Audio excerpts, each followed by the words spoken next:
देखिएगा, आगे हम लोग धातु और अधातु में सारा प्रॉपर्टी हम लोग जान लिए थे।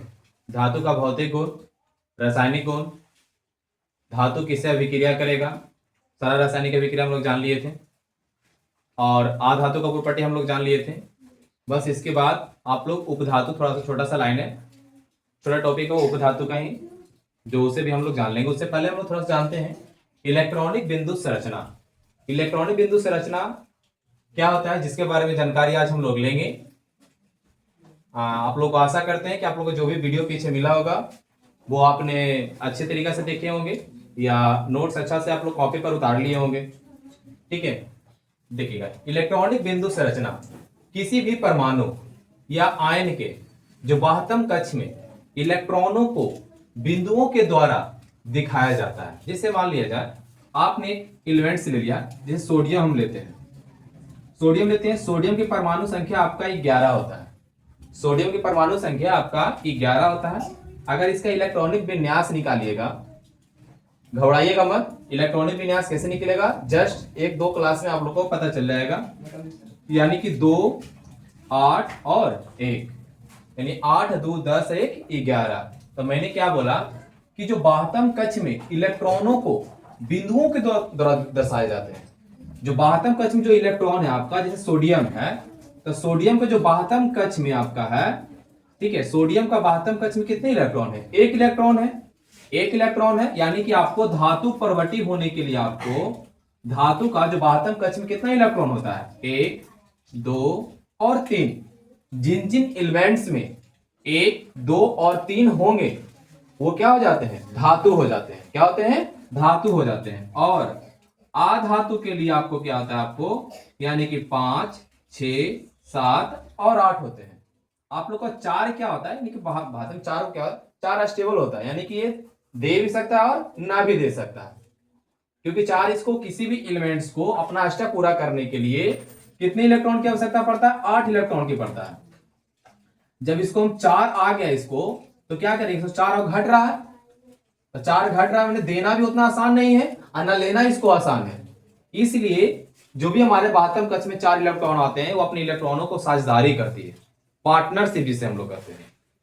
ठीक है, तो धातु के लिए 1, 2, 3 होता है, यानी 4 भी हम लोग कर सकते हैं, लेकिन होगा नहीं ऐसे। यानी 5, 6, 7, 8 वाले क्या होते हैं? आधातु होते हैं। और 1, 2, 3 वाले क्या होते हैं आप लोग को? धातु होते हैं। ठीक है, तो बात हम लोग करते हैं कि किसी भी परमाणु या आयन के बाह्यतम कक्ष में कोई भी परमाणु ले, कोई भी एलिमेंट्स ले लीजिएगा, यानी मॉडर्न पीरियड टेबल में हमारा जो कुल है 118 तत्व है, तो 118 तत्व में जो बाह्यतम कक्ष में जो इलेक्ट्रॉन आएंगे, बाह्यतम कक्ष में इलेक्ट्रॉन क्या आ गया? 1 आ गया।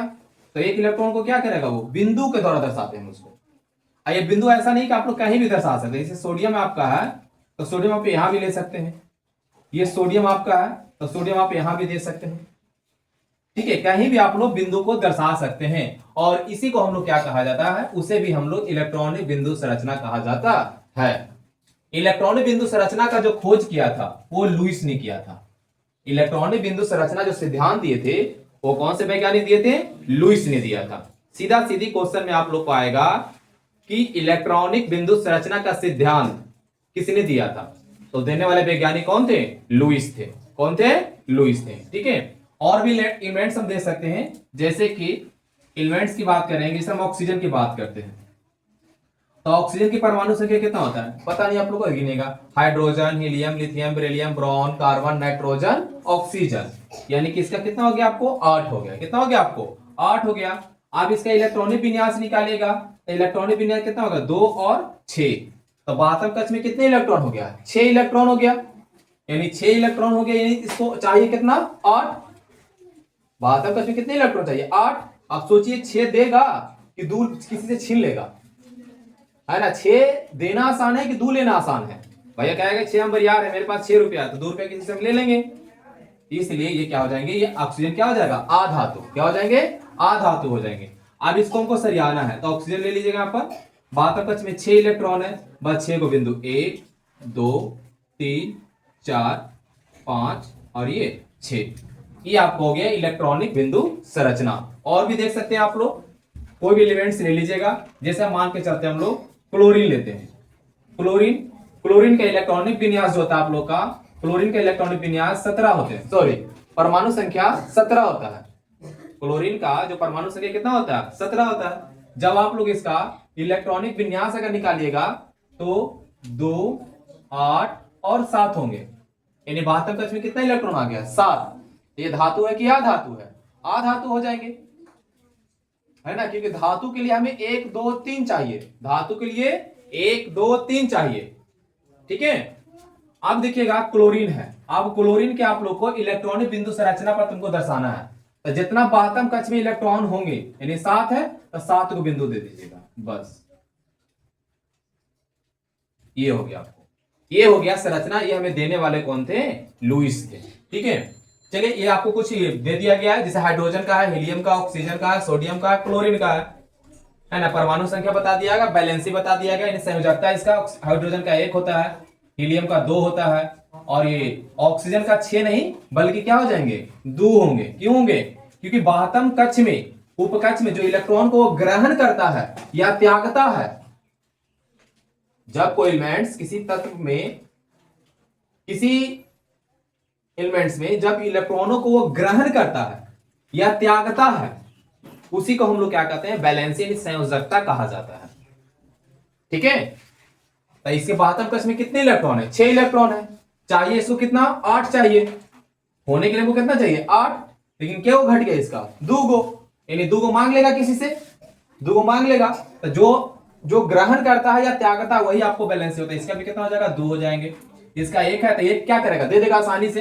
भैया हम दे के अपना सेफ हम करते हैं, है ना। ये क्या करेगा? 7 है, यानी ये घट रहा है इसका, तो 7 देगा कि ये वो लेगा, यानी ये वो दे देगा, सॉरी ये वो ग्रहण करेगा ही चुपचाप, है ना। हम 7 नहीं देंगे, हम क्या करेंगे? ये वो लेंगे आपसे, तो 1 ले लेगा, इसका बैलेंस कितना हो जाएंगे? 1 हो जाएंगे। ठीक है, ये आपको इलेक्ट्रॉनिक बिंदु संरचना बता दिया गया है। अब आगे बात करते हैं हम लोग आयन। अब आयन क्या होता है?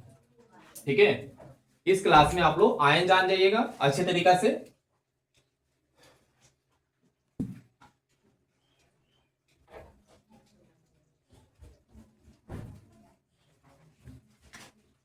चलिए आयन की जानकारी लेते हैं। आयन क्या कहता है कि जब किसी परमाणु में 1 या 1 से अधिक इलेक्ट्रॉन की कमी होती है, 1 हो या 1 से अधिक इलेक्ट्रॉनों को क्या होता है? कमी होता है, या अधिकता होती है, तो उसे आवेश युक्त हो जाती है, उसे हम लोग क्या कहते हैं? आयन कहते हैं। जैसे कि आप लोग कोई भी इलेक्ट्रॉन, कोई भी तत्व को हमें किसी इलेक्ट्रॉन को ग्रहण करना पड़ता है या उसे त्यागना पड़ता है, तो वही कहा जा रहा है यहाँ पर कि जब किसी परमाणु में 1 से अधिक इलेक्ट्रॉन की कमी होती है, 1 इलेक्ट्रॉन, 2 इलेक्ट्रॉन, 3 इलेक्ट्रॉन, यानी 1 से अधिक इलेक्ट्रॉन, या अधिकता हो जाती है, तो उसे आवेश युक्त हो जाती है, मतलब आवेश उस पर चार्ज आ जाता है। जब कमी आ जाए या अधिकता आ जाए, ठीक है, तो उस पर एक कैसा चार्ज चढ़ जाएगा? आवेश एक चार्ज चढ़ जाता है, और उसी आवेश को चढ़ने को हम लोग क्या कहते हैं? आयन कहते हैं। जैसे आयन कितने प्रकार के होते हैं? 2 प्रकार के, पहला धनायन और दूसरा का ऋण आयन होते हैं। आयन कितने प्रकार के होते हैं? 2 प्रकार के, पहला धन आयन और दूसरा का ऋण आयन होते हैं। ठीक है, बस आगे इसकी जानकारी लेंगे हम लोग।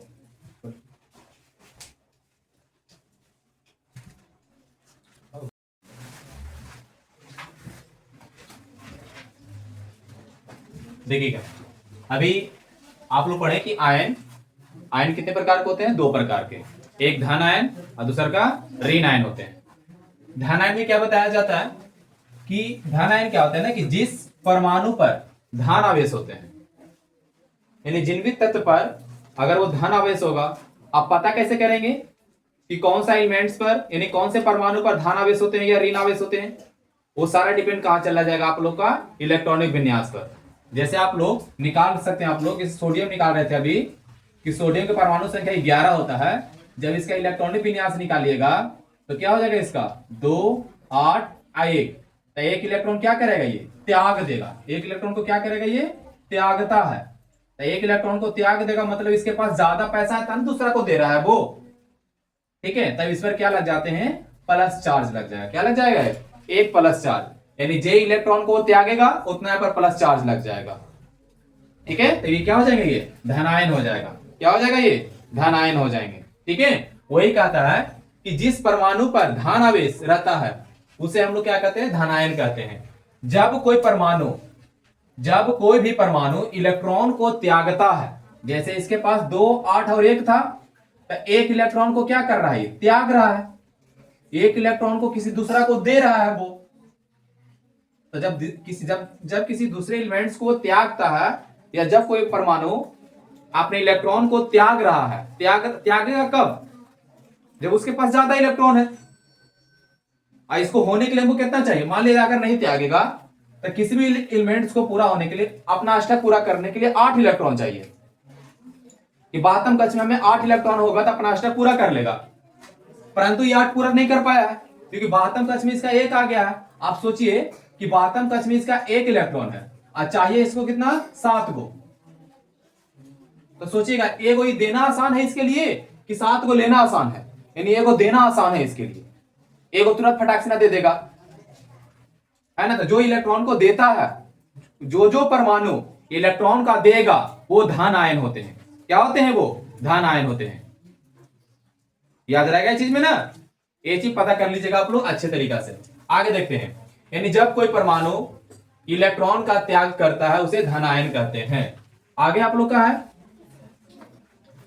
ऋण आयन की बात किया गया है। ऋण आयन में क्या होते हैं, जिस परमाणु पर ऋण आवेश होता है, जैसे कि उस पर क्या था, धन आवेश था, अब इस पर कितना क्या आवेश हो गया है, ऋण आवेश। ऋण आवेश होते हैं उसे क्या कहते हैं हम लोग, ऋण आयन कहते हैं।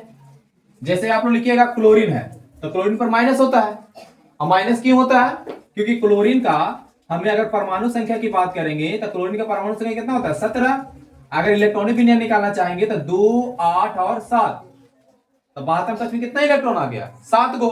इसको चाहिए कितना, 8 गो। आवश्यकता कितना का है, 1 का है। तो सोचो 7 को देगा या एगो मांग लेगा, एगो मांग लेगा फटाक से ना, एगो दो हमको जल्दी से, एगो हमको दो। तो 1 इलेक्ट्रॉन को क्या किया, ये ग्रहण किया, 1 इलेक्ट्रॉन को ग्रहण किया। तो जो परमाणु इलेक्ट्रॉन को ग्रहण करते हैं, जो परमाणु इलेक्ट्रॉनों को ग्रहण करते हैं, वे क्या होते हैं, ऋण आयन होते हैं। वो क्या होते हैं, आपका ऋण आयन होते हैं। ठीक है, ये क्लोरीन क्या हो जाएगा, ऋण आयन, यानी इस पर माइनस का चार्ज हो जाएगा। ठीक है, आगे देखिएगा, जब कोई परमाणु इलेक्ट्रॉन को ग्रहण करता है, जस्ट अभी आप लोग को बता दिया गया कि जो परमाणु इलेक्ट्रॉन को ग्रहण करेगा उस पर ऋण आवेश आते हैं। इलेक्ट्रॉन को अगर त्याग रहा है तो धन आवेश चढ़ेगा, इलेक्ट्रॉन पर अगर ग्रहण कर रहा है वो तो ऋण आवेश चढ़ेगा। ठीक है, इस बात को याद रखिएगा। आगे देखते हैं, आगे यहां से आप लोगों को अंतर पूछ देता है, कभी कभी पूछ दिया जाएगा, लेकिन ऑब्जेक्टिव तो भर भर के पूछेगा। ऑब्जेक्टिव में कोई दिक्कत नहीं है, सब्जेक्टिव परेशानी होगा, कभी अंतर देगा कभी ना भी देता है, लेकिन ऑब्जेक्टिव में भर भर के आएगा क्वेश्चन। कुछ एलिमेंट्स दे देंगे, पूछेगा कि इस पर कौन सा चार्ज है। अब वो भी आप लोग को हम बताएंगे आगे क्लास में कि इलेक्ट्रॉनिक विन्यास कैसे निकाला जाता है। ये सारा चीज की जानकारी अगले नेक्स्ट क्लास में हम लोग अच्छे तरीका से लेंगे। आगे देखिएगा, बस जो हम लोग धन आयन और ऋण आयन के बारे में जाने हैं उसकी चर्चा हम लोग करेंगे। जैसे धन आयन और ऋण आयन के बीच में अंतर स्पष्ट कीजिए। ठीक है, तो अंतर के लिए क्या बताएं, एक तरफ धन आयन लिखिएगा और दूसरी तरफ ऋण आयन लिखिएगा। ठीक है, देखते हैं हम लोग। धन आयन क्या कहता है कि किसी धन आयन में अपने मूल परमाणु से कम इलेक्ट्रॉन होते हैं, मतलब मूल परमाणु से क्या होता है, इसमें कम इलेक्ट्रॉन होते हैं। और इसमें क्या होता है, किसी ऋण आयन में अपने मूल परमाणु से अधिक इलेक्ट्रॉन होते हैं। इसमें अपने मूल परमाणु से कम इलेक्ट्रॉन होगा और इसमें क्या होंगे, अपनो मूल परमाणु से क्या होंगे, वो अधिक होंगे। अब अधिक कैसे होगा, जैसे देखिएगा, हम कहते हैं, जैसे बात की सोडियम का, तो सोडियम पर क्या होता है, प्लस चार्ज हो जाता है। अगर इसको लिखने का प्रयास कीजिएगा तो कैसे लिखाएगा, 2 और 8 लिखाएगा। ठीक है, लेकिन अगर यही चीज आप लोग ऐसे लिखिएगा तो इसको लिखने के लिए 2, 8 और 1 लिखाएगा। ठीक है, तो यानी प्लस प्लस लग गया का मतलब एक इलेक्ट्रॉन ही त्याग दिया है। ठीक है, तो इस पर क्या हो गया, 8 2 10। तो इसमें क्या हो रहा है, कमी हो रहा है ना, क्योंकि हमें इसका इलेक्ट्रॉनिक विन्यास कितना चाहिए, 11 होता है। परमाणु संख्या कितना होता है सोडियम का, 11 होता है। लेकिन यहाँ पर क्या होता है, किसी धनायन में अपने मूल परमाणु कितना है इसका, 11। लेकिन अगर यहाँ जोड़ते हैं तो 8 2 10 हो रहा है। तो मूल परमाणु से क्या हो रहा है, इलेक्ट्रॉन का कम हो रहा है, इसमें कम हो रहा है कि नहीं हो रहा है इसमें, तो इसमें हमारा क्या होगा, कम होगा। ठीक है, और वही चीज अगर यहाँ बात करते हैं, हम लोग बात करते हैं क्लोरीन की, बात करते हैं तो क्लोरीन का अगर निकालिएगा, क्लोरीन की परमाणु संख्या 17 होता है। अगर इसका इलेक्ट्रॉनिक विन्यास आप लोग निकालिएगा तो 2, 8 और 7 होगा। लेकिन अगर यही क्लोरीन आप निकाले माइनस पर चढ़ गया है, माइनस चढ़ने का मतलब कि एक इलेक्ट्रॉन ये ले लिया है, मतलब एक इलेक्ट्रॉन ग्रहण कर लिया है। अब बीच में तो ग्रहण करेगा नहीं, आवश्यकता तो किनारे वाला को ही होता है, क्योंकि बीच वाला तो अपना स्टेप पूरा कर लेता है। ठीक है, तो क्या हो जाएगा इसका 2, 8 तो होगा ही, इसको घट रहा था 7, यानी कि क्या हो गया इसका 8 हो जाएगा। तो देखिएगा 8 2 10 7 17 तो हो गया, लेकिन जैसे इसका बना तो 8 2 10 1 18, यानी 8 8 16 2 18। तो अपना मूल परमाणु से क्या हो गया, ये अधिक इलेक्ट्रॉन हो गया। मूल परमाणु कितना था 17, लेकिन यहां हो कितना गया 18। वैसे सोडियम में कितना था 10, 11 था, वो कितना गया 10 हो गया। तो यही कहने का मतलब क्या होता है कि धन आयन और ऋण आयन के अंतर में क्या होते हैं कि किसी धन में, धनायन में अपने मूल परमाणु से कम इलेक्ट्रॉन होते हैं। किसी भी धनायन में अपने मूल परमाणु से कम इलेक्ट्रॉन होते हैं, वो धनायन कहलाता है। और किसी परमाणु में इलेक्ट्रॉन जो होते हैं आप लोग का अपने मूल परमाणु से अधिक इलेक्ट्रॉन होते हैं। ठीक है, आगे देखिएगा। आगे क्या होता है, धनायन है तो धनावेश चढ़ जाएगा उस पर। जैसे मान लिया सोडियम लेते हैं हम लोग, अब मैग्नीशियम भी ले लीजिएगा तो Mg होता है। तो मैग्नीशियम यानी आप इलेक्ट्रॉन विन्यास क्या होता है, तो hydrogen, helium, lithium, beryllium, boron, carbon, nitrogen, oxygen, fluorine, neon, sodium, magnesium, यानी 12 हो गया। क्या हो गया इसका 12 हो गया। इसका इलेक्ट्रॉनिक विन्यास कितना हो गया, सॉरी मैग्नीशियम का जो परमाणु संख्या कितना हो गया इसका 11 हो गया, सॉरी कितना हो गया 12 हो गया। मैग्नीशियम का परमाणु संख्या कितना हो गया 12 हो गया। अब देखिएगा 2, 8 और 2, 72 कक्ष में कितने इलेक्ट्रॉन हो गया 2 गो। 72 कक्ष में कितने इलेक्ट्रॉन 2 इलेक्ट्रॉन। अभी क्या करेगा त्याग देगा, क्योंकि इसको चाहिए 8 गो, आवश्यकता है 6 गो की, है ना 6 2 8 होगा। अब 2 गो त्यागेगा कि 6 गो लेगा, कोई 6 गो देगा। जब आपको आवश्यकता मान लिया जाए आपके पास 1 रुपया नहीं है और आपको 5 लाख की आवश्यकता है, कोई देगा आपको नहीं देगा। लेकिन आपके पास आवश्यकता है 6 लाख का, है ना, और आपके पास 5.5 लाख रुपया है कि मेरे पास 5.5 लाख रुपया है भैया, हमको 50,000 रुपया दे दो, तो हर कोई दे देगा, हर दे देगा, लेकिन पूरा पैसा देने का प्रयास नहीं करेगा कोई। यानी इसका मतलब इसके पास 2 है और इसको चाहिए 6 को, यानी कि ये 2 इलेक्ट्रॉन को क्या करेगा दे देगा, चुपचाप जाओ ले जाओ। अपन हम स्टेबल है भाई, हम इतने में खुश हैं, हमें अब दुनिया से मतलब नहीं है। ठीक है, तब इस पर क्या लग जाता है Mg, है ना। और इस पर 2 इलेक्ट्रॉन है, 1 प्लस और 2 प्लस। अब प्लस वाला आ गया आपको, तो इलेक्ट्रॉनिक विन्यास कैसे लिख सकते हैं हम लोग 2 और 8, 2 और 8 लिखेंगे। क्यों, क्योंकि 2 इस पर चढ़ गया है, Mg लिखा हुआ रहेगा तो 2 8 2 लिखाएगा, Mg प्लस लिख दिया है तो 2 8 लिखाएगा। ठीक है, ये प्लस चार्ज चढ़ गया ना, पर प्लस चार्ज चढ़ गया ना, तो वही कहता है कि जो भी हमारे धनायन होते हैं, धनायन होने के लिए एक चीज जानिएगा कि हमें धनायन होने के लिए धातु, धनायन में धातु, नाम में धनायन, तो धनायन में क्या धातु, नामे से पकड़ लो। धनायन कौन होता है धातु, धा से धनायन ना, धा से धातु। ठीक है, तो धातु होने के लिए क्या चाहिए, 72 कक्ष में 1 इलेक्ट्रॉन, 2 इलेक्ट्रॉन, 3 इलेक्ट्रॉन। जिन जिन परमाणुओं के अंत में 1 2 3 होंगे वो धातु होते हैं। ये दिमाग में अच्छे से नोट करके रख लीजिएगा। ठीक है, आगे देखिएगा।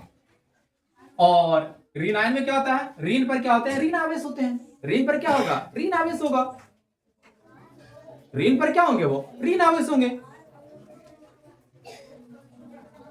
ठीक है, आगे देखिएगा। परमाणु के धनायन में परिवर्तित हो जाने पर भी उसकी परमाणु संख्या अपरिवर्तित रहती है। मतलब कहने का मतलब परमाणु के धनायन में परिवर्तित हो जाने पर भी उसकी परमाणु संख्या में क्या हो जाती है परिवर्तित हो जाती है। क्या हो जाती है वो परिवर्तित हो जाती है। आगे देखिएगा, मूल परमाणु में ऋण आवेश में परिवर्तित हो जाने पर उसकी परमाणु संख्या अपरिवर्तित रहती है। याद कर लीजिए इसको। आगे देखिएगा, धनायन आमतौर पर क्या होते हैं धातु होते हैं। लिखा हुआ है धा से धनायन धा से धातु, धा से धनायन धा से धातु। ठीक है, यहाँ क्या होते हैं ऋणायन आमतौर पर क्या होते हैं आधातु होते हैं। जो भी ऋणायन होगा वो क्या होगा धातु होगा, जो भी क्या होगा धातु होंगे। क्या होंगे वो धातु होंगे। ठीक है, आगे देखिएगा, धनायन कैथोड की ओर आकर्षित करती है। बहुत वीवीआई पॉइंट है वाला, धनायन जो रहेगा कैथोड की ओर आकर्षित करता है, ठीक है, और ऋणायन किस ओर करेगा, एनोड की ओर। धनायन किस ओर करेगा, कैथोड की ओर, और ऋणायन किस ओर करेगा, एनोड की ओर। ठीक है, ये बहुत इंपॉर्टेंट लाइन है। इंपॉर्टेंट लाइन इसलिए क्योंकि एक बार स्पेशल लाइन आ गया है, बाकी ये सब 2-3 बार आप लोग पढ़ रहे हैं, अभी नया आया है, तो जो नया होता है वो तो है उसके लिए स्पेशल ही होता है ना। जैसे आप लोग कभी कभी 10th क्लास में जाइएगा, पहला क्लास रहेगा ना, तो बहुत अच्छा से लिखिएगा, या नया नया कॉपी आ जाएगा तो बहुत अच्छे तरीका से, भाई इसको भैया पहला राम के लिए छोड़ देते हैं, और दूसरा पे जब बहुत अच्छा से लिखिएगा एकदम, और उसके बाद एकदम धुआं उड़ा दीजिएगा, है ना। तो ये है नया चीज आपको, तो धनायन में कैथोड की ओर आकर्षित करेगा, और ऋणायन किस ओर करेंगे, एनोड की ओर आकर्षित करेंगे। ठीक है, इसको अच्छा से नोट कर लीजिएगा।